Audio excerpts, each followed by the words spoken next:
Ready to go? Yep, I am. All right, very good. So we'll do a roll call. Okay, Paul Kehoe.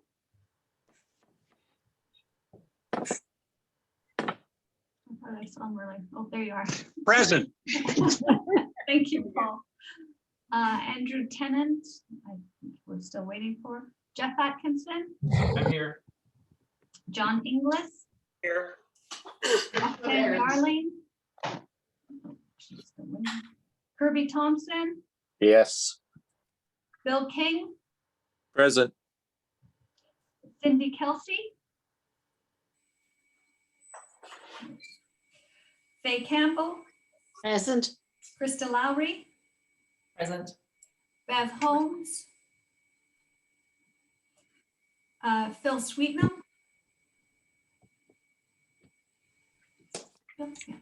Present. John Corot, Present. Eli El Shantiri, One roll and we need 15. Janet Mason, Here. and Glenn. So it'd be about 3,000. Yes. Okay, so we have quorum. All right, very good. So we'll ask for a review of the agenda. And I am looking for a motion resolved that the agenda for the April 21, 2021 Board of Directors meeting be adopted as presented. I need someone to move. So move. I see I can. Kirby So moves. I see John Corot second. That's as fast as my eyes can go. Any comments or questions on the agenda? All right, all in favor? All right, all in favor. It looks like we're all in favor. No one against? No one against. All right, the motion is carried. So the agenda has been adopted. Any declarations of interest? Should have received anything written? No? No. All right, business arisings. We're just going to go right into the business of the meeting. So the first thing up is the approval of the minutes from the March 17th Board of Directors meeting. So And moved. yes, thank you. Eli El Shantiri moves. Seconds. I see Faye Campbell. Any comments or questions on the minutes from the March meeting? All right, all in favor? Anyone against? All right, the motion is carried to approve the minutes from our March 17 meeting. Then we have a receive approved minutes from the various committees, and there's a whole series of minutes here. So I'll look for a motion for approval of the receiving these. Resolved that the following minutes of the Mississippi Valley Standing Committees be received for the Finance and Admin Committee, February 18, 2021, Policy and Priorities Advisory Committee, November 13, 2020, and Executive Committee meetings on October 14th, November 25th, 2020, and February 8th, 2021. So I need someone to move. I see Jeff Atkinson moves. Second, Krista Lowry. Any comments or questions on these minutes? All right, all in favor of receiving the minutes? Anyone against? All right, motion is carried. All right, now into the watershed condition report. I think Chris McGuire will be doing that. So he's already, boy, you guys are efficient today.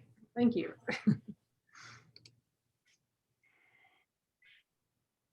Great, thank you, Madam Chair. Good afternoon, members of the board. We've got the question probably on everybody's mind today is, if my slide will come up here, where's the water?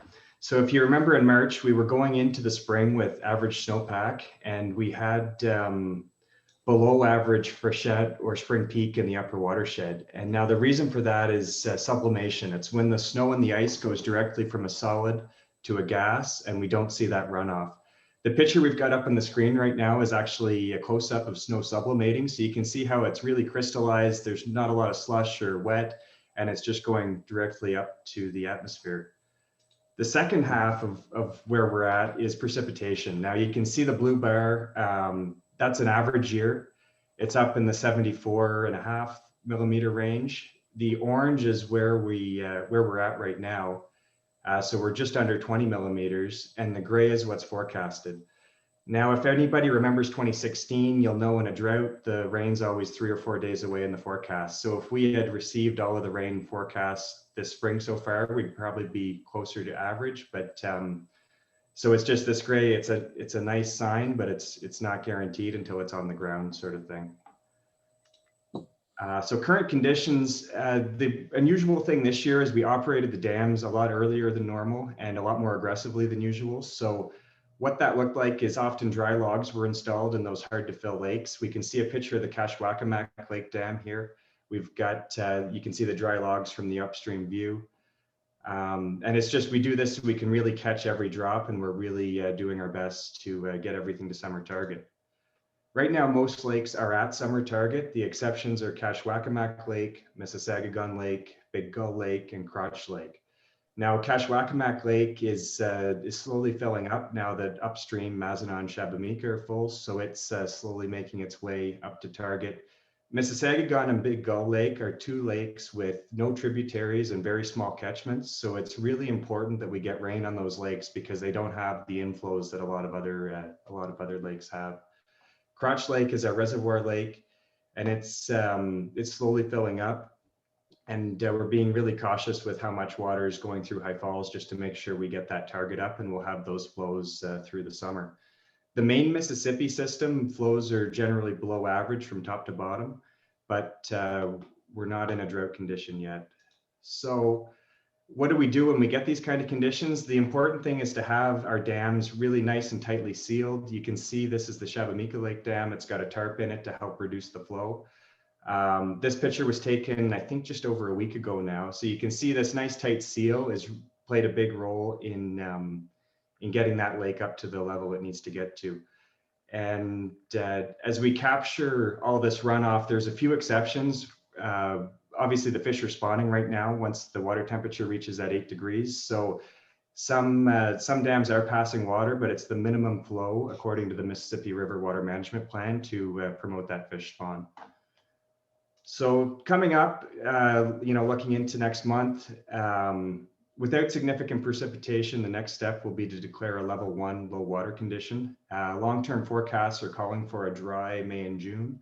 So in preparation, we're closely monitoring the indicators and updating our low water response team. There's 2 indicators that indicate low water. So we've got precipitation when the 18 or 3-month cumulative precipitation is less than 80% of average. Now that one is looking pretty good still for us because, as we remember, we had average snow. So it's the sublimating that's putting us back. So the flow indicator is really the key one we're watching right now. And that's when the spring monthly flow from now until about June is less than 100%, or the summer monthly flow is less than 70% of the lowest average summer monthly flow. Now, these indicators are laid out by the Ministry of Natural Resources and Forestry, and the action associated with them is a 10% voluntary reduction in water use across the watershed. The one exception is within the city of Ottawa, users on the municipal system get their water from the Ottawa River, so they're not affected by these reductions. So that sums up my slides today. If there's any questions, I can take them, or we can take them offline too. All right, thank you, Chris. If you could stop sharing your screen, please, and then I can see if people use the raise hand under the participants. So I see Councillor El-Shanturi has a question. Thank you, Madam Chair, and thank you, Chris, for your presentation. Sally, where are you? I see you now. So when we on a working group with the ministry and the ORPD and other stakeholders, obviously we're trying to prepare for spring freshet, but in no time that turned out to be no freshet and more concern about the drought or the low water. And I do recall during the meetings in 2019 with the special advisor by the province, you brought the subject, okay, so we're doing all the mitigation for floods, but what are we doing in case of a drought? And honestly, I'm not sure what can possibly be done other than the measure Christopher talked about, basically making sure those reservoirs are maximum fall for the summer. And I think if you look, even the Ottawa River now, they start to hold back everything they have to hold the water. So any thought about like what can we possibly do more than just making sure it doesn't leak? Or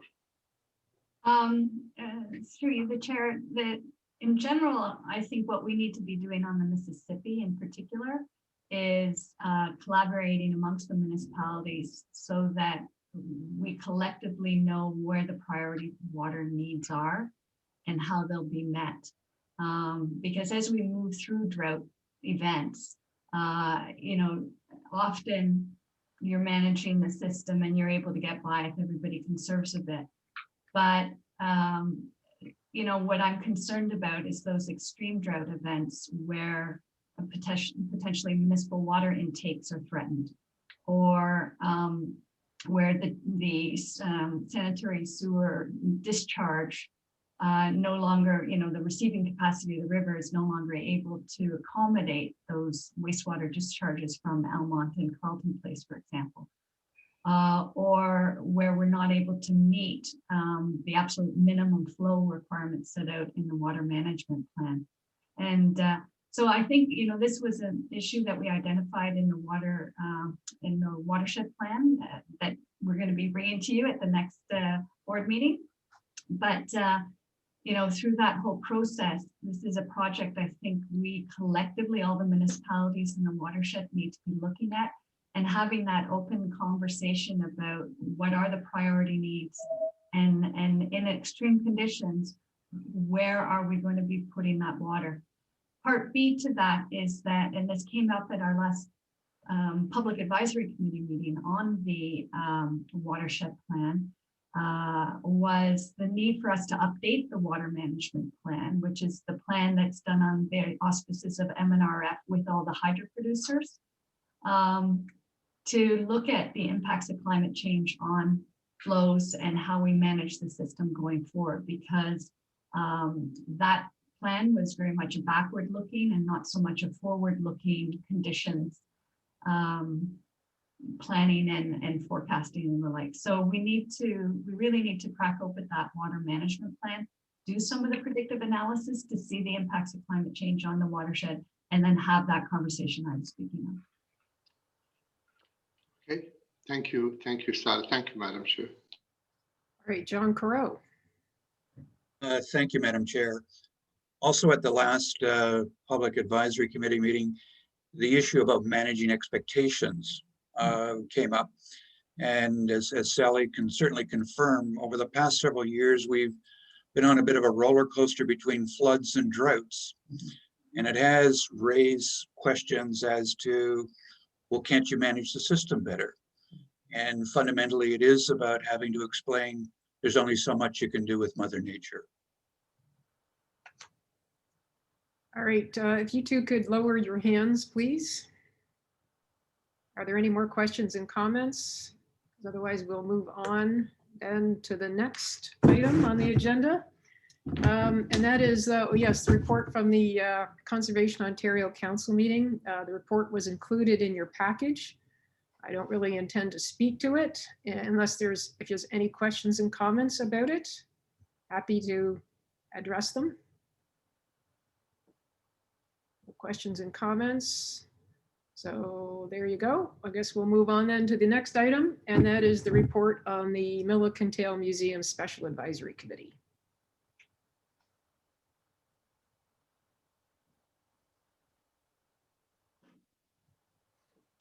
So I'm not sure whether Krista or Jeff is giving the presentation. Krista, are you? Yeah, I was going to get started. I was having a hard time getting myself unmuted. Okay, pardon me. And then Jeff is going to take over. So there is the report in the package. So I just wanted to give a few highlights to it and a little bit of the history, and then Jeff is going to go over the options that the committee came to in this report. So just as a bit of background, And I know this is certainly repeat for most people. Of course, the Milliken Museum is operated by the MVCA, and it's a tremendous community asset. And the museum itself, the mill, is as a designated heritage property. And in anticipation of the new regulations coming out from Bill 108, we had struck a committee almost 2 years ago now. And it was a special advisory committee to look at the future of the museum. And they were anticipated, but now we know it to be true that the Mill of Kintail Museum and the R. Tate McKenzie and Dr. James Naismith collections no longer qualify as core programs. So they can't be funded through the municipal levy. So this is what we expected, and this is what we now know to be true. Just to give a little bit of background on the revenues, and these are in your report as well. There's a number of revenue sources. There's 3 grants that are used for the museum, but a large part of it is the levy, of course. There's some funding that comes through the on-site parking, through Milliken Tail rentals and passes, as well as cash donations. Those 3 revenue sources, of course, are shared throughout the conservation area. I do want to point out one correction in the report. It's on page 3 under expenditures. It's listed as approximately 156,000 as the cost to operate the museum, and that's actually closer to 134. So I would just point that out to you. So those were numbers that the committee looked at with help of the staff in creating a clearer picture of what part is the costs of the museum and the collections versus the rest of the activities at the Milliken Conservation area. So the committee, of which Jeff and I are co-chairs, we have a couple members from the museum sector, a couple members from the fundraising sector, and a couple community members with us as well. We met 4 times back between November 2019 and February 2020. And we did not meet then until January of this year. We met in January, and then we met again last, gosh, it's not last month anymore. We're well in April. It was in February, excuse me. And we came up with options. They're all focused on keeping the museum and the collection open and keeping the museum and collection on the site. So the 3 options are there for the committee to take a look at. Jeff will go into a little bit more details with that. But where we are at this point is like our recommendations as co-chairs and representing the committee is to have these 3 options considered by staff, looked at for further investigation, also to go out and get public comment. We have not engaged with the public on this yet, so that would be part of the next step. And also have the opportunity to be having some conversations with potential organizations that may be part of the future options here as well. So we're not looking for a decision on an option. It's looking to see if these options are the ones to go forward, for staff to go forward with, and for us to go to the public with to get comments on. And Jeff, maybe I'll pass it over to you just to go into a little more depth about those 3 options that the committee has suggested for our consideration. Sure, Krista. Again, the options that we put forward, or the committee put forward, are really centered on keeping the museum on site at the Milliken Conservation Authority. This was something that specifically the public members of the committee felt very, very strongly about, and it's a sentiment that we pick up just from being politicians in Mississippi Mills and Carleton Place. We know the importance of the museum at the site. And it was a complicated examination financially as well, because the museum is so integrated with that site. It's a bit like trying to pick the raisins out of a butter tart after it's on the table. They're just so integrated. It's very, very difficult to pull the operations apart, or even separating the dill from a pickle, if you want to get even deeper. But the recommendations that we're proposing to take to the public involve option A, which would have the Conservation Authority seeking a suitable existing organization, whether it be another museum or a library or a foundation, to assume ownership and management of the Art Mackenzie and the Naismith collections with transitional funding provided by the MVCA. We can still have the municipal levy operate over this year, but that would be option one. The strength is, again, it maintains the museum and the collections at the Middle of Kintail Conservation Authority. The weakness is the unknown time frame in securing or finding that willing partner to adopt our orphaned museum. And the opportunity is it really leverages the existing structure. You have the opportunity of an organization that knows how to run a museum, that knows how to manage a collection, that can take the collection and really let it grow. So it would be in capable hands. Of course, the threats are future changes to the MVCA, which might destabilize the relationship with this organization, and of course, finding the partner. The second option that we want to put forward for public consultation is that the MVCA just maintain ownership of the collections and seek to fill the funding gap through memoranda of understanding with local municipalities, and to engage the Mississippi Valley Conservation Foundation in its fundraising capacity to raise the money to support the operations at the museum. The strengths and weaknesses are outlined in the report.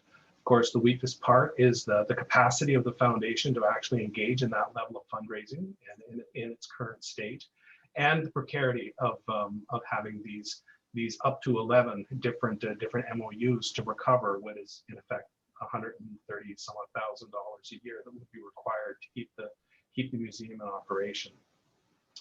And option C is something else the committee has put forward. I call it the Hail Mary option, but it's where ownership and the future management of the museum and the collections would be assumed by a new museum or other corporation. We would effectively establish the Mill of Kintail as its own legal corporate entity, and to assume the collection and operate on its own, manage its own fundraising. Because this is something that would take considerable time, we're recommending that the Conservation Authority request a 5-year regulatory exemption from the provincial governments on the grounds that the collections are of national significance, and in order to secure the transitional funding required for the time that it would take to create this new entity and allow it to be able to assume management of the collection. Of course, the risks and the SWOT analysis is included below, and you can see that there are 3 bullet points under threat for this option. But it really is the final option of just letting the museum be its own thing, recognizing that it's going to take longer than 2021 to achieve that. So those are the recommendations that the committee is putting forward that it would like to seek public engagement on to measure public support and to be able to inform the board for next month when we'll decide which path we would like to take with the museum itself. And the recommendations, again, is that we consider the above options, have staff undertake further assessments of the viability of each option, measure public opinion, and report back to the board in May. And this public review and comment, well, there would be a period that would go from April 23rd to May the 2nd, again, supervised by staff, including a live Zoom event to present options and hear from the public on April the 29th. Are part of the options in the report. All right, thank you very much. So before we go to the resolution, I'm just going to let you guys know I'm having some real internet problems, so people are dropping out every now and then. So if I haven't not heard you properly, that's why. Need more bandwidth out here in West Carleton, Councillor. So anyway, are there any questions or comments? And please use the raise hand under the reactions button, if you can. That way I can. All right, John Carrillo has a question or comment. Thank you, Madam Chair, and thank you, Jeff and Krista. in your consultations, I know earlier on there was a thought given to also making sure that, because it is a national issue as well, is that we would really seek feedback from not only local politicians, but even the National Capital Commission. 2 years is a long time, so I've forgotten whether or not you've actually been able to do that, and what, if any, kind of response are you getting? Thank you.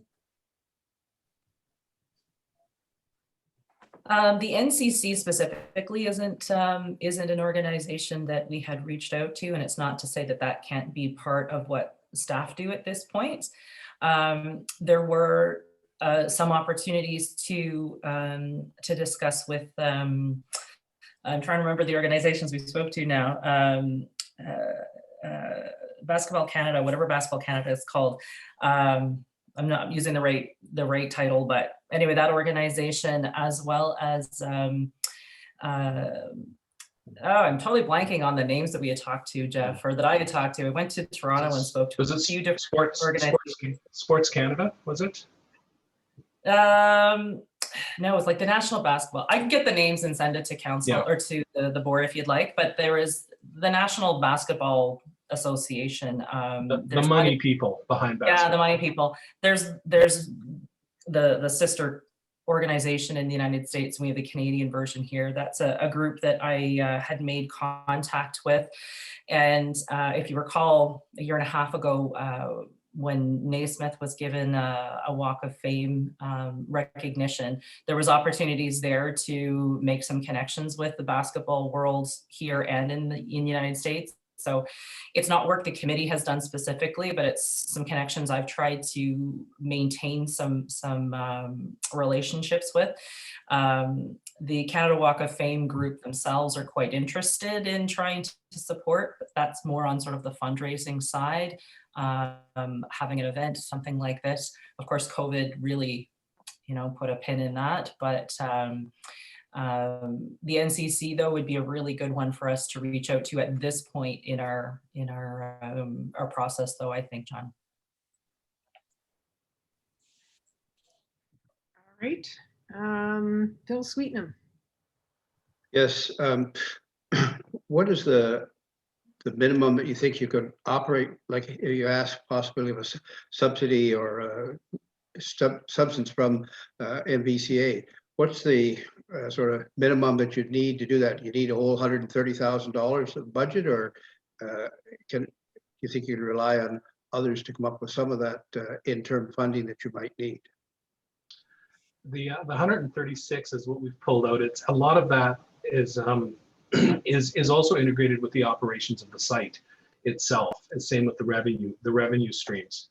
I think during our discussions, I think it was we had an estimate in the order of $60,000 a year is basically what would be required, is what represents truly unique costs for the museum itself, because that's just the maintenance of the collection and the staff. Because if you take the building out of it, the mill itself is a capital asset of the Conservation Authority.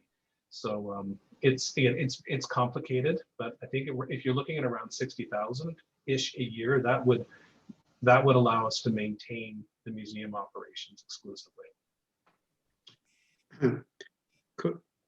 Madam Chair, could I ask just a further question, perhaps of Sally? What's the minimum credible sort of rental we could charge the mill if the current group stayed there and still maintain credibility with the province, that they're we're not artificially supporting them?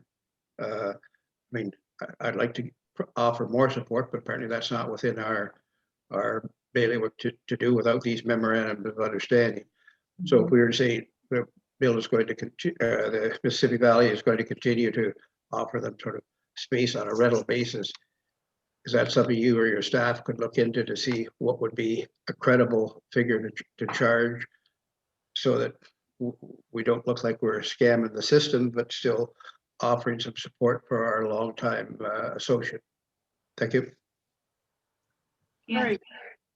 All right, go ahead. So we haven't actually looked at that cost yet. But, you know, when I look at the numbers that have been developed here, really like any landlord, you know, you need to cover the building facility costs, right? And any operating costs of the organization to support that tenant.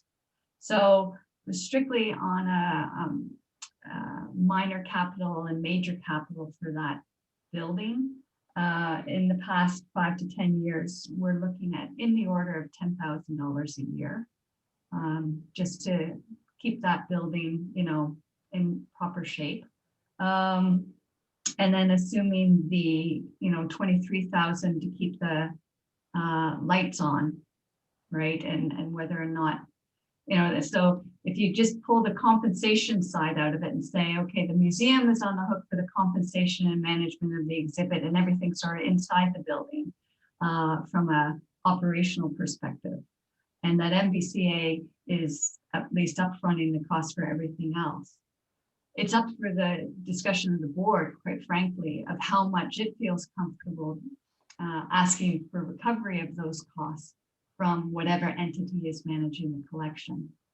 So I would definitely see the lights on operating costs as fully cost recoverable from the tenant. You know, for us to keep that building operational, that they should be covering those operating costs. We're talking lighting, you know, fuel for the furnace, all that sort of stuff.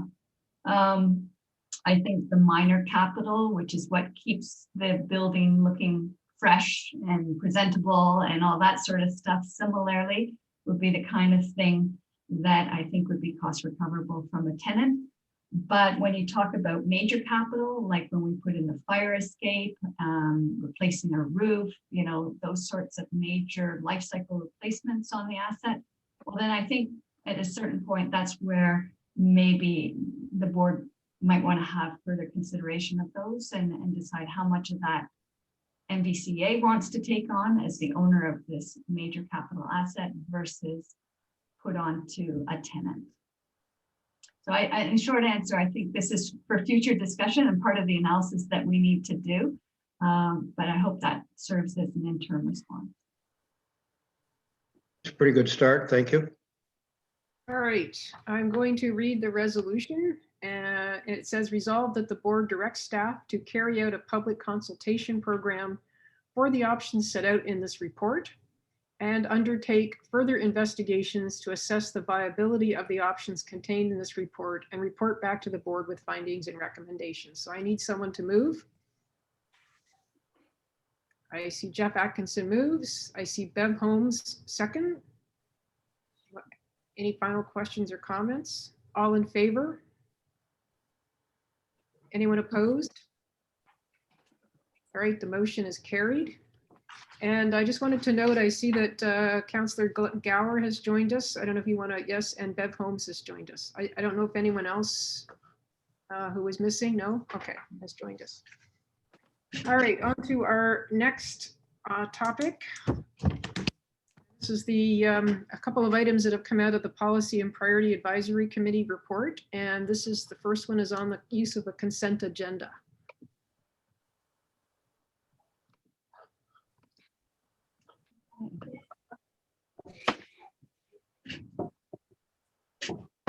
So as all the board members are well aware, we've had a jam-packed agenda for most of our meetings over the past couple of years.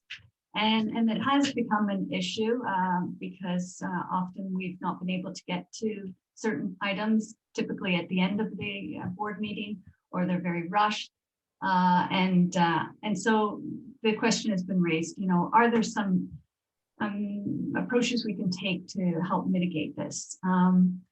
Part of the challenge, you know, in looking about whether or not it's appropriate to use a consent agenda is, you know, we need to look at, well, what's the root cause of this? Is it that we're dealing with a whole bunch of information items individually and that's the problem? And what you see here on this slide is what I've identified as some of the key reasons why we're running into this problem. One of the things is, of course, in the past 2 years, we've had to deal with a lot of, I'll call relatively novel items, everything having to do with Bill 108, Bill 229, the flood event, the museum, you know, all these sorts of things that in a typical year, the MVCA is not being tasked with. Also, we only meet as an organization once a month, and even then, we don't meet in January, August, and November. And typically, we've confined those meetings to 2 hours in length. At the February meeting, which is our AGM, of course, there's a whole raft of items we have to deal with, which leaves very limited time to deal with the balance of the agenda. And then our June meeting is dedicated to the watershed tour. So you couple that with a Source Protection Authority meeting being tagged on to 2 or 3 meetings a year, like today, and the fact that last year we weren't even able to really effectively have a March meeting. It's just been very challenging moving forward the legislative agenda in the limited number of meetings, length of meetings that we've had. So consent agendas are a tool that municipalities and any number of organizations use to help speed up the review of agenda, where those items are really straightforward, they're non-controversial. And what it allows the chair with myself to do is identify all of those items that really, from our perspective, are very routine and can be dealt with as a single motion. And that single motion deals with all the items on the agenda for which there's unlikely to be significant pushback. And so these lists here are the types of things that you might typically see on a consent agenda. So the second part of how consent agenda work is that all the board members receive this notification when they receive the agenda package, so that as they're looking through the agenda package, they can see whether they're comfortable with certain items being put on the consent agenda. And if they're not comfortable with it, they can notify the chair either in advance of the meeting, say, hey, I actually want you to hold item 10 because it's important to me. I have some questions or the like. Or before the agenda is actually adopted at the beginning of the meeting, you can say, actually, I want item 10 held for discussion. So there's, before the meeting and at the review of the agenda in the meeting, where members of the board can say, actually, I really want us to discuss this item and not be dealt with under the consent agenda. So part of the challenge of consent agendas is making sure that you as board members are comfortable with what's going on in the consent agenda, because the last thing you want is people feeling self-conscious about holding items that they have concerns about. Another one is that sometimes when people are comfortable with items going forward on consent agenda, but just have a question or two, sometimes those questions or two can actually, expand into discussion and debate of the item, which is what you're trying to avoid. So then it's a challenge for the chair to make sure that any of those questions that a person might ask before the consent agenda is approved are really just, small, short, easy things to address.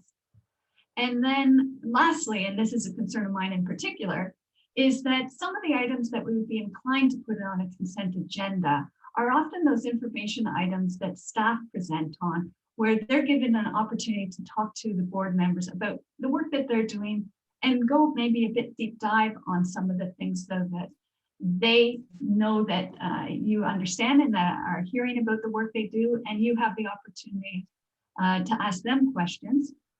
And then along the same line, from a succession planning perspective, it's important to me that other people in the organization have the opportunity to present to the board, because one day they will be in the managers and my shoes, and they need to develop and gain that experience. So my recommendation is that we definitely amend the MPCA administrative bylaws to allow for consent agendas, and that we do away with straight verbal updates, because I think that was one way we were trying to avoid drawing out items, was just to give quick verbal updates. But I respect and understand completely that in the absence of any written material coming to you in the agenda package, just hearing about it at the meeting was not working for several members.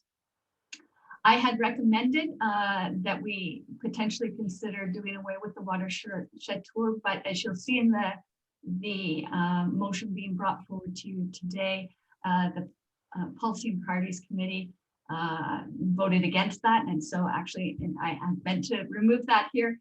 So, but that's the recommendations I'm bringing forward to you today. So other options that I think we need to be looking at is obviously reducing the number of agenda items. And I do have agenda review meetings with the chair and vice chair in the week before the agenda package goes up. And so this is something that we're reviewing on an ongoing basis.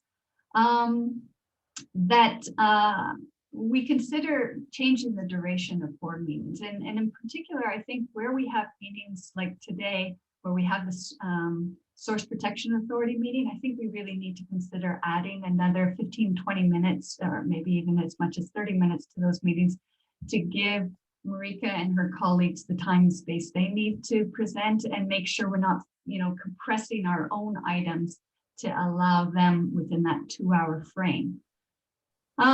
And where appropriate, possibly look at maybe an ad hoc basis of adding in additional meetings per year as demand for agenda items comes up. So I will stop sharing and happy to answer any questions. All right. I see Phil Sweetnam's hand up, and Phil, you need to unmute. Yes, I certainly think the idea of a consent agenda does tend to speed up the meetings a bit, and maybe if you read the agenda and you have time to set aside what I'd like to ask about, a particular item, you can send a note, and usually I find you get pretty good responses and probably more detailed responses, and you don't feel you're taking up the time of the whole board to answer your particular question. So I think the consent agenda has a lot of merit. I'd also say in the early days, we always used to think meetings were 3 hours, but I noticed it's got cut down to 2. Maybe that was to make up for modest fees. I'm not sure why we cut them to 2 hours, and Chair Janet has been super at cutting her rate to the 2 hours. So I'm proud of Janet's work on that. I would personally not object to, I think as Sally suggested, I would not object to going an extra half hour if it meant we got a more complete presentation, or it must be a bit demoralizing if you're a staff member and you're put off for 3 months trying to make your report and tell about what you've been doing. So, maybe not everybody can attend a 2.5 hour meeting, but I think we should perhaps consider that. And the final thing the only objection I have to what you're proposing was, I believe those biennial tours really offer members, especially as they change, the opportunity to see what's happening in the things, maybe see how bad the dam is leaking in the west. I must say I live right in the area, but I was quite impressed when I took a tour just down the street from us of the Kark River Conservation Area. So I think the biennial tours is a good opportunity for the authority staff to demonstrate the important issues. And so I don't support it going to biennial. Surely we can afford to do something. The one I sure don't serve because of the great fees. It's a good Christmas dinner, and the biennial tour is great. Or the annual tour is great. Thank you. Yeah, I may not be able to do it this year because of COVID, but yeah. And just to say, Phil, that's why the committee voted against going to biannual. So I'd like to think that that's not on the recommendation, right? It's not in the resolution. Well, and I was just All right, speaking in we're support of sticking the removal. Thank you. All right, I thank sort you. of gathered that. All By right. anything crossed out.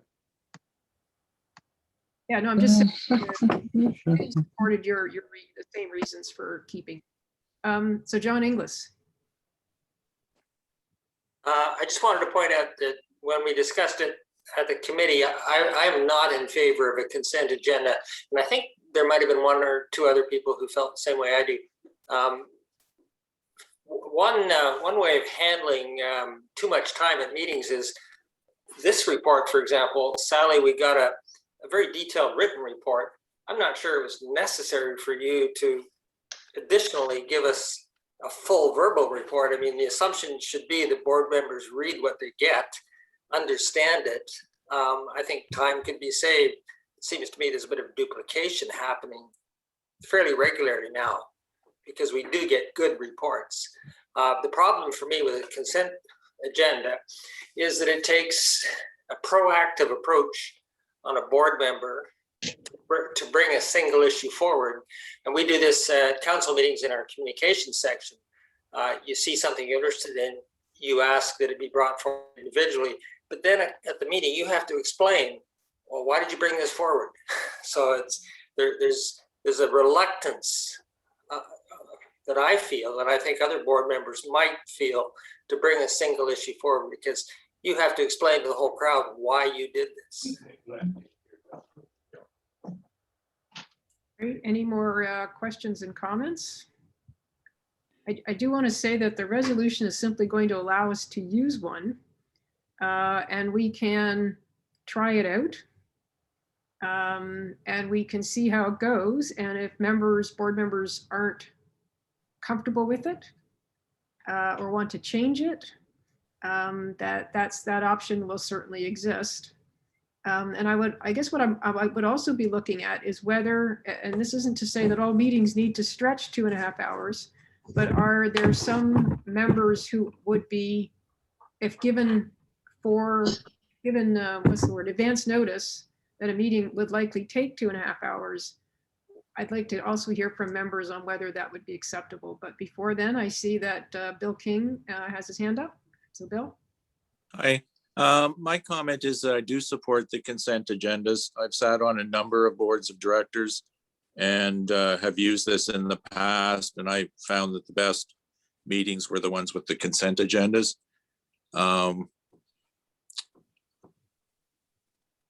I also wanted to reinforce the point that was made earlier, that I find that I do read these documents thoroughly in preparation for the meeting, and I do find it not helpful for staff to give a very long verbal presentation on top of that.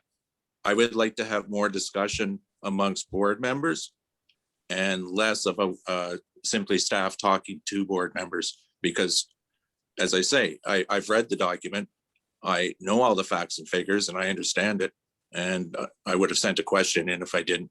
Thank you very much. Great, thank you. Krista Lowry. Thanks, Madam Chair. I am in support of a consent agenda as well. I think it makes for efficient use of our time together.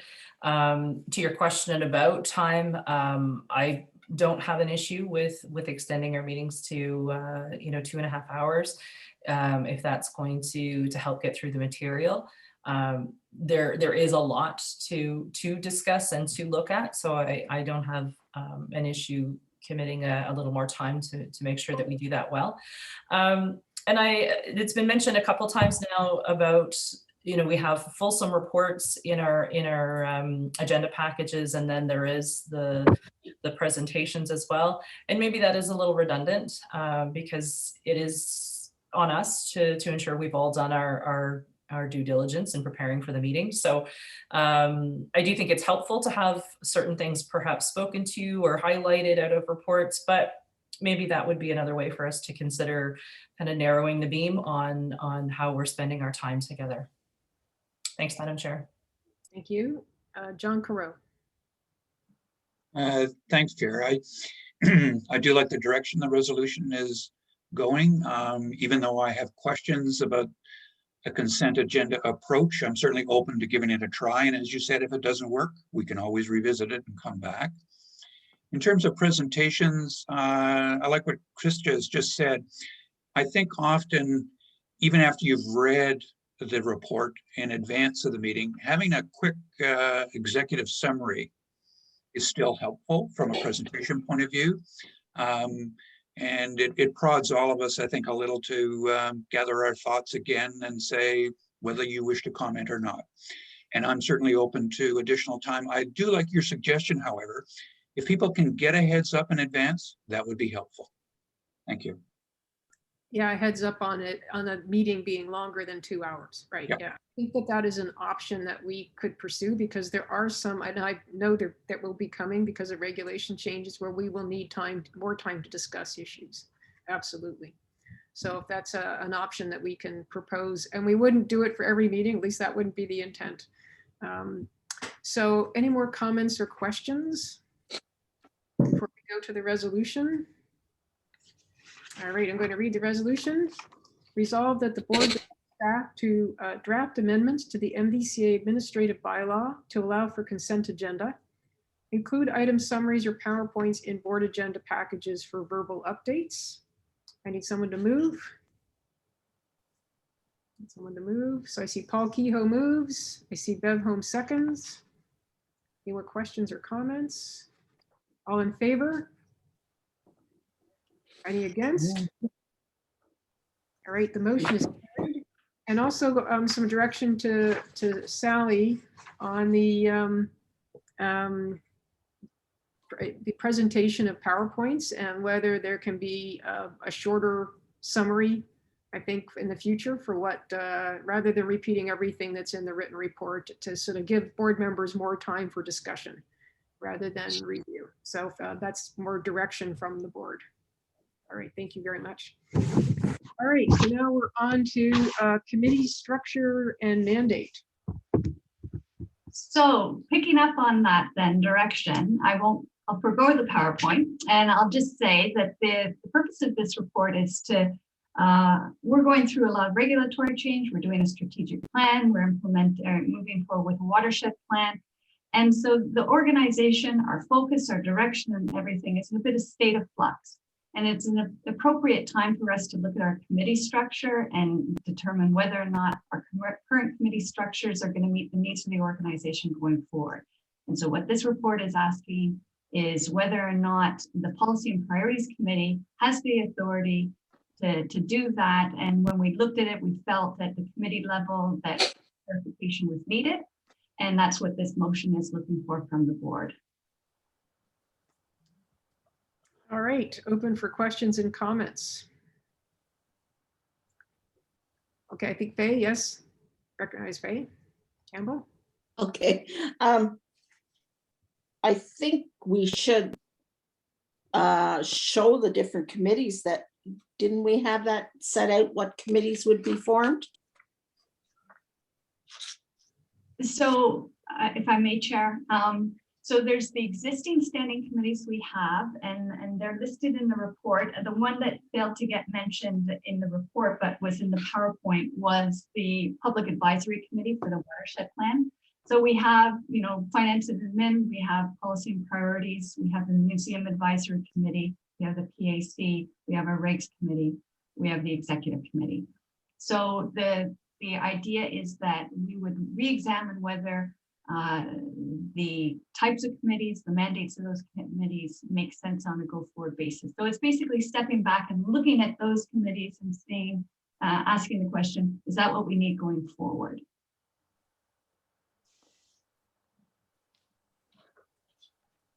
I have a question as well, because I believe this came up, and that is that we still don't have, the regulations, the updated regulations, which might affect the committee's mandates and composition or even their existence. And so I'm just wondering how much the P&P can do at this point in time, or would they be waiting until we had more information to begin this process? So I'm looking, first of all, to understand who within the organization would do it. So assuming it's the P&P, then I could sort of map out with the P&P what I think we can move forward with. For instance, in terms of moving forward with the watershed plan and our strategic plan, and what things maybe we want to hold in abeyance per, the regulation. I keep hearing like we're going to get them like any day now. So I'm optimistic, crazy though I may be, that we're going to get them this spring. And there's no timeline on this. This is a imposed exercise that we'd be going through. So there's no urgency to it. I just felt it was prudent that I bring it forward and we start to put our minds to this. Right. I'm going to read the resolution and we can have other questions and comments. And this is resolved that the terms of reference for the Policy and Priorities Advisory Committee be amended to clarify its ability to consider and make recommendations concerning committee structure. So this is simply giving the P&P an additional responsibility allowing it to examine the composition of committees, which of course would still have to come back to the full board for review and approval. So I need someone to move. So move. I'm sorry. Oh, that was Eli El-Shantiri. So moves. Bill King seconds. John English, you have your hand up. Any more comments then? Yes, I understand this. If this passes, this would take the place of a possible ad hoc governance committee. It would go to the P&P instead of this ad hoc committee. Is that correct? Correct. Thank you. All right. Any other comments or questions before we vote? All right, all in favor? Anyone opposed? No, go ahead. All right, I think the motion is carried. So we'll go on to the next item. Thank you very much. We have some items from the Finance and Administration Committee. And the first one is an amendment to the 2021 fee schedule. I believe, is Ange going to speak to that? Yeah, thank you, Madam Chair. So keeping with the spirit of abbreviating our reports, we've had an increased demand to deliver digital models and data. And so the Water Resources Department has asked for a new fee to be added to our schedule, a fee schedule that has not been here before. So it's for models and digital copies. So we're asking to be consistent with Rideau Valley Conservation and South Nation Conservation Authorities. They have fees set up for this type of work. And so we're asking for it to be added to our fee schedule for at a cost of $2,060 plus recovering of staff time. All right, and this was approval by the Finance Committee. Questions or comments? John Inglis. Is the cost of this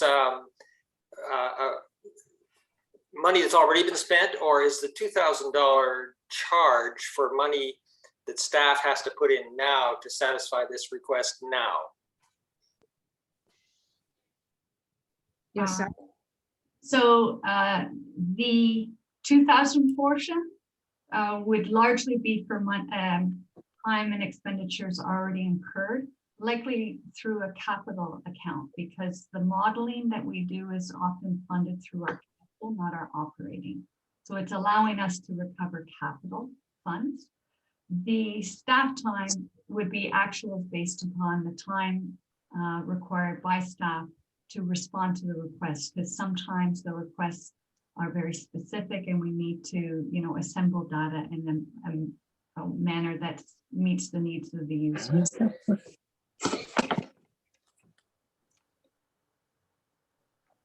As well, if I could add that typically these requests are coming from consulting firms or developers looking for this data.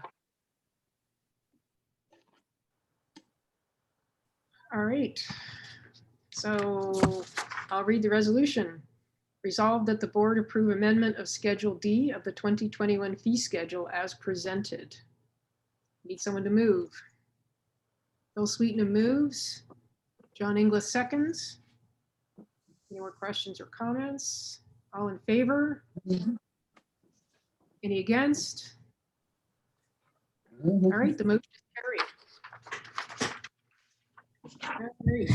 Boy, we're just working today. So I think we now have a motion to go into camera and resolve that the board of directors move to in-camera session for discussion of the following matter: labor relations or employee negotiations, and further resolve that Sally McIntyre and Angela Miller remain in the meeting. So everyone else must leave the meeting. I'm learning these things. Yeah, and I just have to get Aaron back on and everybody else. So I'm just gonna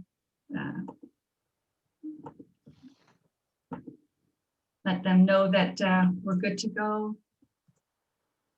And you might want to get them a heads up on the Source Protection Committee, because I think we're actually going to be before 3 p.m. Yeah, I'm copying her on this as well. Okay, great. Yeah.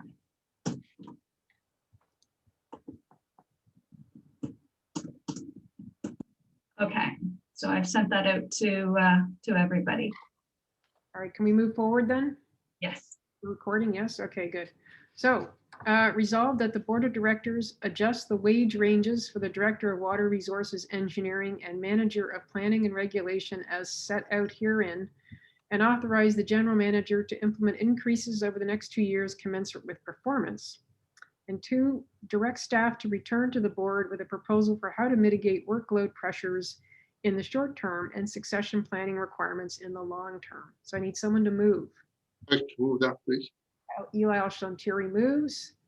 I see Phil Sweetnam seconds. And I don't know how much more conversation we can have. So I'll say all in favor? Anyone against? All right, the motion is carried. Thank you very much for that. It was good discussion. So is Matt Craig back on the line? Because our next item is the permits update.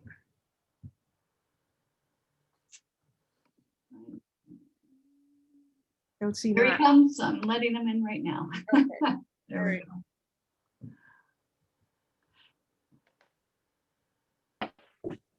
Hey, Matt, you're in. You're up. You're on? Yes, I think so. Can you Good. hear me? In the spirit of being brief, we have a staff report. Thank you, Madam Chair. We have a staff report. The only update I would provide the board is that we are on pace for the same amount of permitting activity as we had in 2019, 2020. And you can see in the staff report that those were significantly higher than previous years, and we keep escalating to a new plateau, and it's really somewhat difficult to figure out what that plateau will. So that's a summary of how our activity has been. I have a question for you, Matt, and that is, what do you see as the cause of the increase in permits requests? It's planning and permitting. We still have some residue from the flood events. It's difficult to get contractors, so they're still busy with rebuilds in flood affected areas. And with the pandemic, there's a building boom. I can't explain that. I wish I could. I wish I knew when it was going to end, but every CA it's across the province. Every CA is experiencing way higher than normal volumes of activity. So the consulting community is the same thing whenever I talk to them as well. I don't have an explanation, but it's something that we've been able to kind of reallocate resources to try and mitigate delays and still provide the services we have to. All right, thank you. Phil Sweetnam. Yes, Matt. I noticed you had 11 culvert permits. Are municipalities taking advantage of the idea of pooling the request for culvert permits and asking for 4 or 5 at the same time, or are you generally getting them still one at a time? No, we still combine permits if it makes sense, if they're if within the same reach, the same watershed. The city of Ottawa is fairly proficient about submitting a bulk permitting, and we certainly emphasize that to our other municipalities. You still get emergency culvert replacements, but no, they've taken advantage of that, and that's more efficient for everyone. All right, thank you. Are there any other comments or questions for Matt? Just a quick question, if I may. My question, Madam Chair, to Matt, have we seen more work be done because of the early melt in March, or that didn't have a lot of impact on the permit? I'll be fairly honest with you.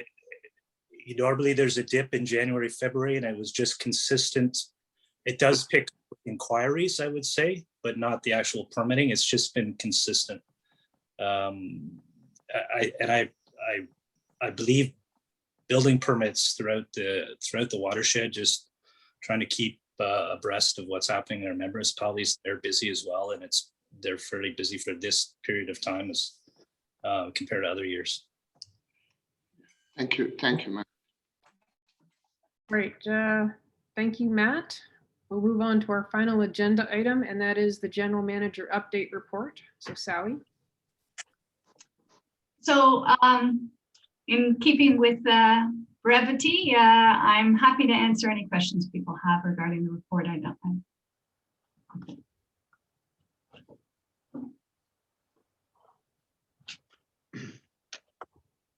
Bill? Yes, in the last meeting, we were disappointed to learn that the engineers were letting us down on the EA procedure for the Shababika Dam. Has that been resolved? And I think we were able to submit on time. Are we generally able to keep up with being sure that we have at least all the technical stuff in so that we'd be eligible this year in 2021 if the funds are available? So I'll give the initial response and then I'll turn it to Euro if he wants to elaborate. But the short answer is we were able to get a complete package into MNRF for review, and that process is ongoing. And I believe, we met all the deadlines needed to be able to access the WECI funding should we hear that we actually got it. So Euro, is there anything further you'd like to add to that? No, not much to add, Sally. The detailed design has been, completed and submitted to MNR, as Sally said, and it was done like over 1 month ago. So I think we are on time and just waiting for the WECI results, and yeah, keeping our fingers crossed. Do we get any kind of an indication of where we, like, how big is the lineup ahead of us, sort of thing, or is that something that's not? Do we know who? Maybe say who's in the lineup, not necessarily who's ahead of us. Yeah, we try to get some feedback, but really this information has not been released yet. So but having said that, it's late April, so hopefully, within the next few weeks we should receive the funding. So at least the results of WECI, right? So we should know soon. Do appreciate the good work you're doing on it, Euro. Thank you. All right, Thank you. John Carreau. Thank you, Madam Chair. I appreciate that we've added that brevity is next to God, but I would still think there's some value in at least an elevator pitch to us from staff. So brevity is great, but a couple of minutes just to hit the highlights is still beneficial. So I know it's learning by doing. I'm just saying I'd like to see a bit of an adjustment. Thank you. All right, Councillor El-Shantiri. Well, first, let me begin by saying I do agree with John, but also Sally, I know you are working with the general manager of plan and infrastructure in the city with your colleague from other MVCA, and rightly so. I hear you guys are in regular contact with other municipalities as well on infrastructure, Ontario, if anything's going to happen, if we have if we have a project shovel ready. Do you have any update for us? Like, where's that discussion? Like, I know there's a discussion, but we don't know, has that reached to the second step or still in the bottom? So unfortunately, we didn't have any shovel-ready projects for sites we're outside of the city of Ottawa. The Rideau Valley, which of course their jurisdiction goes right through the downtown. That's why they were able to partner with the city on that. So it was something they were able to avail themselves of, but not us. And is there's any further discussion about whether a flood mapping, a flood investment in the flood mapping? Like, I know it's not all your catchment area. has been able to participate. So have any discussion reached to the minister's level, or at least Conservation Ontario, to have a united voice? How could we help those small municipalities to reach funding to be able to do the flood mapping for their community? So within our jurisdiction, of course, we're moving forward with the LiDAR and the risk assessment project. And in fact, we're very near to the point of signing with a preferred vendor for that with our partners, RBCA and South Nation. In fact, I was on the phone earlier today with Central Frontenac talking about this, and I'm going to be following up with North Frontenac on Monday. The only area that we're having challenges confirming the funding model right now is with the Frontenacs, but otherwise, I think in terms of our jurisdiction, the funding is in place. If you're speaking to the greater area and funding for floodplain mapping, for instance, up the Ottawa River, I have not heard anything specifically. The rumor mill is that the province may look at getting into the floodplain mapping business, but they've certainly made no announcements and no budgetary commitments in that respect. Okay, thank you very much. Thank you, Madam Chair, and thank you, Sally. All right, Kirby Thompson. Yeah, all I wanted to say is I just wanted to do what John Carolla said in regards to the presentations. Thank you. All right, so I think we need some sort of, what I'm hearing is we want to strike a balance between long-winded and no-winded. All right, yes, Sally. So just for clarification though, the GM update is like a series of one paragraph. So I mean, if anything, I was thinking this would be the most appropriate thing where if you have a question about anything, let me know. But if you're wanting me to just do a quick sentence on each one, I can do that as well. I guess I felt that the committee reports and the like needed more of that intro, whereas just by nature, it's sort of a summary of a variety of things. So if you want me to do that in future, happy to do so. All right, I think, you know what, I think you and my intrepid vice chair, when we have our next discussion, will sort of try to figure out how we strike the right balance between, as I said, long-winded and no-winded. We need something kind of medium-winded, I don't know. Anyway, we'll do our best to see what we do. All right, that actually brings us to the end of the agenda. It is 2:30. Are we good or what? Didn't even need a consent agenda. God. Amazing. Now, we do have a source protection meeting coming up, so don't leave. We do need to close this meeting down. So resolve that the Board of Directors meeting be adjourned. I need someone to move. Bill Sweetnam moves. Paul Kehoe seconds. All in favor? All right. Anyone opposed? Okay, the motion is carried. So we've adjourned our board meeting. And I'm just going to do a quick check. Does anyone need a 5-minute bio break, or do you want to head right into the SP, the source protection meeting? I'm going to assume you don't need the bio break unless you raise your hand. Okay, let me just get my next package here. Okay, so we need a roll call for the source protection meeting, and welcome, Marika. Marika's down below. Thank you. Nice to see you. Okay, so I'll do roll call. Paul Kehoe. Oh, there you are. Andrew Tennant. I don't think he's joined. Jeff Atkinson. Still here. John Inglis. Here. Roxanne Darling. Where did we go? Kirby Thompson. Present. I'm not seeing you there, but I hear you. Bill King. Present. Yeah, I'm here. Cindy Kelsey, she did not join. Faye Campbell. Saw you there. Krista Lowry. Present. Bev Holmes. Phil Sweetnam. Present. John Carolla. Present. Eli Elshantiri. Present. Janet Mason, Here. and Glenn Gower. Here. All right, so we've got a quorum. We can call the meeting to order. The first item is adoption of the agenda. So I need resolved that the agenda for the April 21, 2021 Source Protection Authority meeting be adopted as presented. I need someone to move. Krista Lowry move. Second, Jeff Atkinson. Questions or comments? All in favor? Anyone opposed?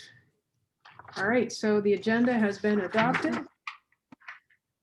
And then we need a declaration of interest. So has anyone, no declarations of interest.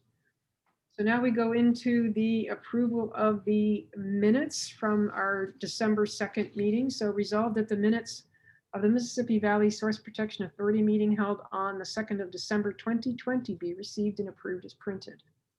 Need someone to move. Deb Holmes moves. John Corot second. Comments on the minutes? All in favor? Approving the minutes? All right, anybody against? I think that's just a delay in Kirby. I don't think he's against, so all in favor? Yes, thank you. Oh, I already said all in favor. All right, so we're now on to any business arising from the minutes. Marika, is there anything we need to go through? No? Okay. So now we're at the risk management official inspector appointments. So thank you, Marika. You please go ahead. Thanks, Madam Chair. Good afternoon, everyone. Thanks for having me back. I just wanted to say that if you can please let me know if there's any issues with my internet connection or if you can hear me okay. So before we get started, I just wanted to give a friendly reminder to refresh board members on the Source Protection Program. So following the Walkerton tragedy in the year of 2000, the Clean Water Act was enacted in 2006. The legislation provides municipalities with the responsibility and tools to protect their drinking water sources. Source water protection is a term that was coined by Justice O'Connor in the Walkerton inquiry to protect municipal drinking water at the source. It's the first step in the multi-barrier approach to ensure our drinking water is safe and plentiful. The Mississippi Rideau Source Protection Region is made up of two source protection areas, the Mississippi Valley and Rideau Valley watersheds. The two areas came together to form a joint region to share resources and staff. Clean Water Act stipulated that a local source protection stakeholder source protection committee oversee the source protection program in each source protection region. The committee is then supported by the Conservation Authority's Board of Directors, which under the Clean Water Act is referred to as the Source Protection Authorities. Today, we're hosting our first Source Protection Authority meeting for the year, and we're going to be reviewing 3 reports. The first agenda item speaks to the appointment of risk management staff to support our risk management office and program. Part 4 of the Clean Water Act requires that significant drinking water threats be managed with a variety of tools. One of these tools is a risk management plan, which focuses on best management practices to manage the risks to our drinking water. Only individuals trained by the province are able to undertake this work. In addition to completing training, they are also required to be appointed by the source protection authorities. The staff report on pages 4 and 5 of your agenda package includes a recommendation to appoint 3 additional persons to support our program. Thank you for your consideration. The recommendation is in the staff report. All right, are there any questions for Marika on the appointment of the new risk managers? Risk officials, sorry. All right, so I'll read the resolution. Resolved that pursuant to subsection 48 parentheses 2 of the Clean Water Act 2006, the Mississippi Valley Source Protection Authority appoint Ryan Heimstra as Risk Management Official Inspector, Laura Cummings as Risk Management Official Inspector, and Abby Armstrong as a Risk Management Official Inspector. So I need someone to move. I see John Corot moves. I see Paul Kehoe seconds. Any questions or comments? All in favor? Any against? All right, the motion is carried. Thank you very much. So we now have our 3 new people. That's very good. And now we're on to the Source Protection Annual Progress Report, Marika. Agenda item number 2 starts on page 6 of your agenda package, and there is a supplementary item that was attached with additional information. The Clean Water Act requires annual progress reports be prepared and submitted to the province by May the 1st of every year. This is the 4th annual progress report since the Source Protection Plan came into effect on January the 1st, 2015. This year's progress report will be focusing on progress made in the year of 2020. The report was brought to our Source Protection Committee on April the 7th of this year for their review and consideration and comments. There are 2 documents that we are required to submit. The first is a public-facing annual report. This report, the purpose of it is to post on our website to be shared with the public and our municipal partners. In addition to a supplemental form, which will only be submitted and shared with the province and is not to be shared with the public. In summary, we are required to provide an overall grading for the region in achieving our Source Protection Plan objectives. So where the report asked for grading, there were 3 options that were presented to the committee: limited progress, satisfactory, or progressing well, on target. After presenting the 9 sections to our committee, they decided that overall progress for 2020 was progressing well and on target. Any feedback that was received from our committee members has been incorporated, and we are now seeking direction from the 2 source protection authorities to submit to the province. Thank you for your consideration. Any questions or comments for Marika? I have one, Marika, because when I was looking through the report, I saw that there was an area, as I recall, that had limited progress. And I was wondering if that was an area that concerned you and there's something that we needed to address there. Thank you for your question. The area that the committee decided was proceeding with limited progress is in response to the risk management plans. So we've been experiencing some challenges with the risk management team and completion of these risk management plans for a number of reasons. We do have some non-responsive landowners. So we have to take some time to look through our options. And some of those may include legal action to get those individuals into conformity. Another reason is that we've encountered some challenges recently with some of the COVID-19 restrictions. And so staff have been directed to complete site visits as remotely as possible. So that may mean something like a drive-by visit or a windshield survey. So that's kind of the method of completing site visits. So it has been a little bit challenging to meet with these individuals because we do require a signature to complete the agreement.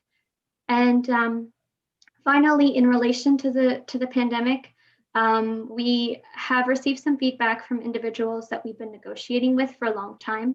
And things were going really well to achieve negotiation and complete the plans. However, they do live with some individuals who have compromised health, or they just aren't comfortable with allowing contractors into the house to complete the necessary work to achieve the measures that are outlined in the risk management plans. So we do want to be cognizant of that, but also our risk management team understands they have a big job to protect the municipal drinking water and make sure that the objectives of the plan are proceeding. So it's been difficult to balance the 2, but we feel confident that we've been able to do so. So as the restrictions get lifted, our staff are going to start getting back out there and working with these individuals. So.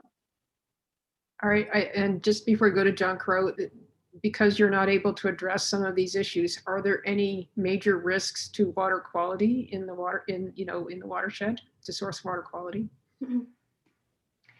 So the risk management plan is just one aspect of managing the risks. So there are a number of other processes in place to protect the drinking water. So for example, the risk management plan is kind of one part of the multi-barrier approach that we take. So we do rely on other things such as education and outreach, the testing and inspection of the drinking water sources, the training of staff, and other items to kind of fall into place and kind of protect protect at the source. So we don't feel that there's a great risk, but of course, we do have to look at both sides of addressing them. All right, just want to check on that. All right, thank you. John Carreau. Thank you, Madam Chair, and hello, Marika. One of the things that's come up with the Public Advisory Committee as we've looked at the development of a watershed plan is, from a public's perspective, a pretty narrow scope of source water protection at large. And just a question as to whether or not you and the Source Water Protection Committee are getting similar feedback from the public. I gather that with the proposed provincial changes, there doesn't seem to be anything that changes the mandate. But, you know, with that expression of interest, is there any additional discussion or feedback which might indicate a reconsideration? Thank you.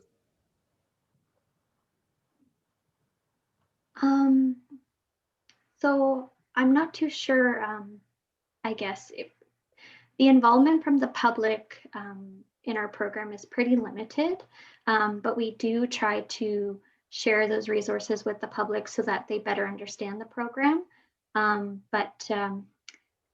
If you'd like, we can chat offline about this and brainstorm, and I can see if I can share some more information with you to help answer your question. I'm sorry that I don't have anything off the top of my head right now. Okay. And is it fair to confirm, though, that from your experience with the committee and with your interaction with the province, that my statement that things have not changed at all for source water protection is in fact the case? I just wanted to confirm in relation to the program continuing on. Continuing on and the scope of the program. Okay. Yeah, so things have maintained the same for us. We are currently waiting on a funding agreement from the province for the next fiscal year.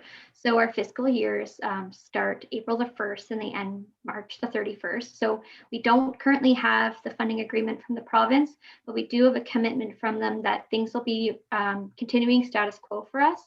So there's been no significant changes to staffing or to, there's been no program revamping or anything like that. So things are proceeding as status quo for us for now, but we can definitely share if there's any changes in the future to the program and bring that to the attention of the social protection authorities. Thank you. And I will follow up with you offline on the public interest aspect. Thanks very much. Yes, please. All right, thank you. Phil Sweetnam.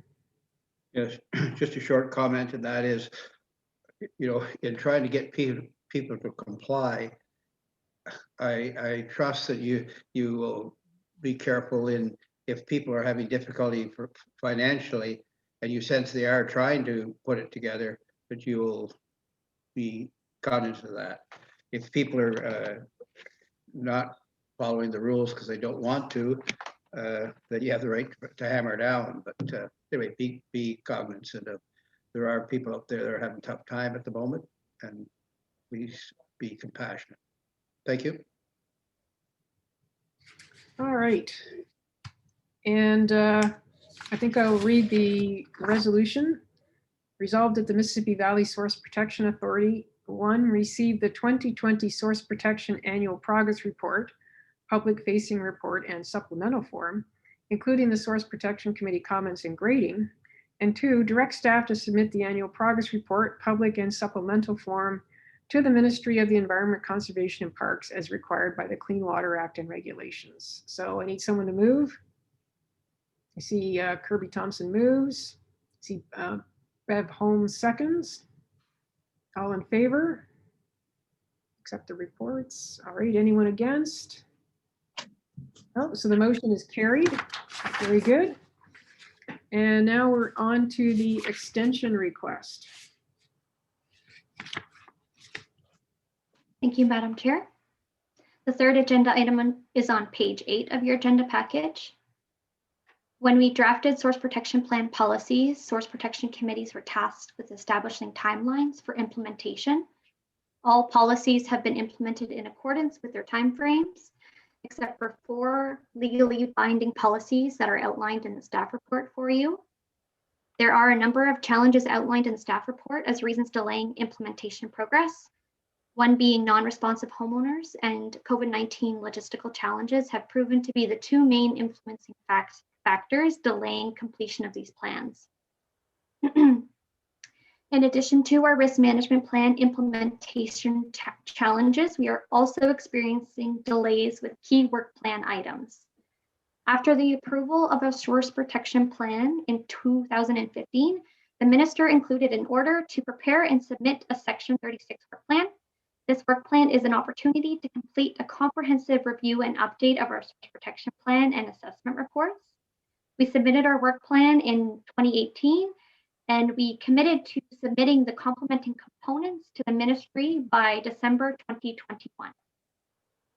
Most of these updates are proceeding well and on time, while others are not. This is due to some staffing challenges and changes delaying critical components of the work plan. An upcoming big update to the director technical rules with an unknown effective date. And the COVID-19 pandemic has exacerbated municipal budgets. Therefore, items earmarked for completion to be included in our submission have been postponed until next year. In speaking with the ministry, it was suggested to us that we provide a revised timeline if our original timeline becomes unattainable for both the work plan and our outstanding risk management plans. Staff are proposing a new submission date of December 31st, 2024 for both items. Please note that the staff report in your package indicates 2023, but now staff are recommending an additional year to complete this work. Extension requests for Section 36 work plans and risk management plans are not required under the Clean Water Act. However, it's suggested we do this to be consistent with the counterparts across the province that have done so. And also, it's a nice way for us to share our revised intentions with the ministry and let them know what's coming from us and when it's coming from us.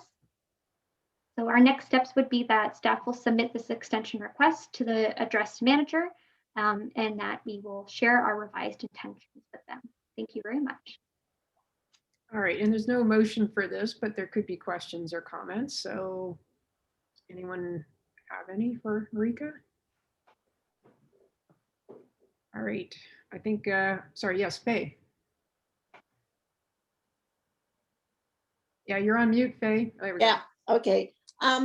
When you folks first were formed, and maybe it's only 3 or 4 years ago that I recall that we were given grants, our municipality that we then in return gave to you, the water source people, to help your funding. How do you get your funding now? Is it all from the Ontario government? That's a great question. So the funding that you're speaking about was called the Source Protection Municipal Implementation Funding, and it was supplementary. So it came to us pretty last minute, and it helped us with the implementation of the Source Protection Plan policies, and it helped us finalize the first round of risk management plans and risk management work on the ground. So it was intended for smaller municipalities to take advantage of this funding from the province so that they can undertake this work, because the initial costs of establishing a risk management office or completing these plans could be really a burden on some small municipalities. So that was the purpose of that funding, and it expired, I believe, in 2017 or 2018, depending on if you were permitted to get an extension from the ministry. And so, yes, that's correct that the source protection region, so ourselves, we kind of assisted with the management of this funding and determining allocation and kind of advising on how to spend this money. But since that money has not been, that funding has not been, I guess, renewed, the program, so myself and Brian and another colleague were completely funded by the province of Ontario. Under the source protection program. So, and there's a number of items that are funded under this. So annually, we have to submit a work plan to the ministry outlining our priorities for the year. And then if there's any changes to that work plan throughout the year, we do have to get permission from the ministry to kind of change or divert or And we have to report annually and report quarterly on this to let them know if money's coming back to them, kind of forecast where we are. So I hope that answers your question. Yes, thank you. All right. So I'd like to thank Marika, just as before we close, for your vigilance and dedication to this important task. Is there any other business? Oh, John Carreau. Thanks, Madam Chair. Recently, there's been a lot of attention given to radioactive waste disposal in the upper watershed of the Ottawa River, particularly locations like Chalk River and Deep River. The City of Ottawa has responded to some of those requests. I was interested whether or not the Source Water Protection Committee or staff had been approached for any comments, particularly because of the highlight of concerns about potential impact on a source of drinking water.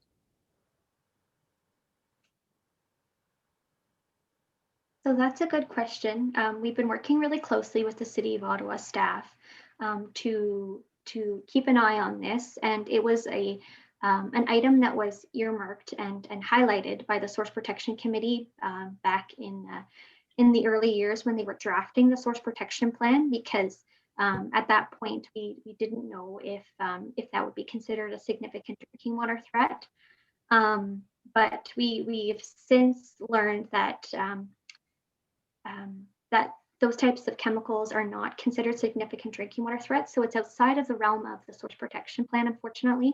But we are keeping an eye on it. And so there was something that was outlined in our Source Protection Plan by the Source Protection Committee, was to keep an eye if the tritium levels, if they started to trend high, or if the Ontario drinking water standards were changed, that we would revisit this item. But to date, neither of those things have happened. So it's kind of just been something we've been following and bringing to our committee frequently.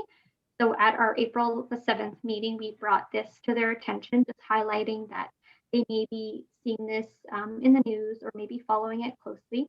And a lot of them were, but we just brought the same information that we brought to them in the past with some new information about the specific proposal. So I'm not sure if that helps answer your question. But we didn't formally comment ourselves because it's outside of the scope for us for the Source Protection Program. So is it fair to say that you're maintaining a watching brief then? Definitely. Thank you. Bill Sweetnam. Yes, two comments. First, you asked at the start if your audio was good. I'd say your audio is good and your presentation is excellent for the material. And I guess my final follow-up on John's question, it may be somewhat boring to not have the high profile type of thing, but get involved with the nuclear stuff and you'll have high profile, and it probably won't be as enjoyable as the low profile you have at the moment. All right, thank you. So with that, again, thank you, Marika. And I'll read the motion. Resolved that the Source Protection Authority meeting be adjourned. So I need someone to move. Happy to move that. Thompson moves. I see Faye Campbell second. Any comments? No. All in favor? Any against? Okay, the motion is carried. Thank you very much. So with that, we can enjoy the rest of the afternoon. And again, thank you again, Marika, for your time and vigilance. And thank you, board members. Nice to see you all. And we'll be talking about how to strike the balance. The presentation. And thank you for winding up at 2:56. Yeah, we're just getting really good here. Who needs a consent agenda? Bye, everyone. Bye. Bye.